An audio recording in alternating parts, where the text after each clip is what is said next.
We're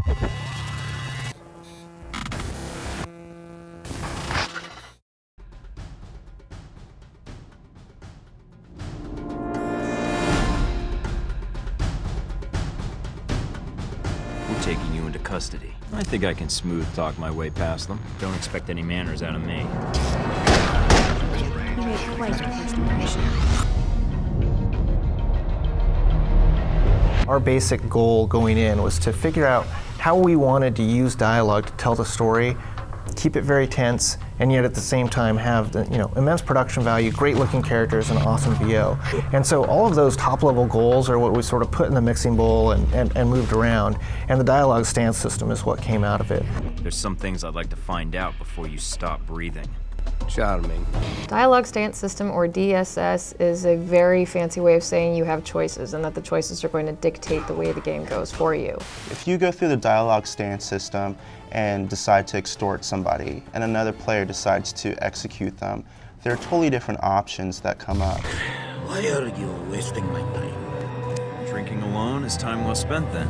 We provide different options, so it's a little bit of choose your own adventure. Why are you wasting my time? So say there's a character that loves for you to be more businesslike. If you come into that conversation and you are being suave, coy, or annoying, you're going to get a lot of different options from them. They're probably not going to give you the information that you wanted, but you may get other things. So what's the code? Tell them the Adirondacks are beautiful this time of year. The player actually has the option to be the dick or be the hero, be completely in the gray. He can be a chauvinist, he can be a misogynist, he can be a ladies' man. I think my gun is working just fine. Not according to the tests we ran while you were under. You're going to hit the same maps, you're going to hit the same levels, but the way characters respond to you and how badly you're going to get hurt and how easy it's going to be for you to get access to certain areas so you can progress through the game is entirely dependent on the way you treat different people. We work together, we both get what we want. In a film, people play off of each other in a realistic and very timing-sensitive type realistic conversation. So essentially, you only have a certain amount of time to respond, but it gives a much more cinematic feel. You're not waiting for somebody to respond. If your objective is to reach the train, then we can help each other out. After that, I can't make any promises. Nor can I.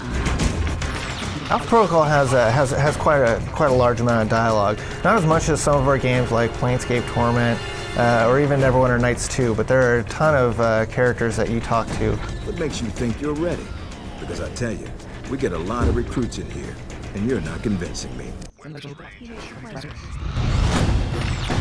There's a cast of characters that are about 30 sort of named characters that you encounter, along with a lot of B players and C players. Can I help you? Or are you going to stand there and insult my shop all day? I initially thought it would be much more of a challenge, but once we actually got in the studio and the voice actor who plays Michael Thornton, he picked it up within one dialogue. What I don't understand, though, is why we're talking at all. Unless keeping me alive is important for some reason. It's all about testing the environment and seeing if the environment bites back. So Alpha Protocol should provide the same sort of experience for the player where it just might bite back.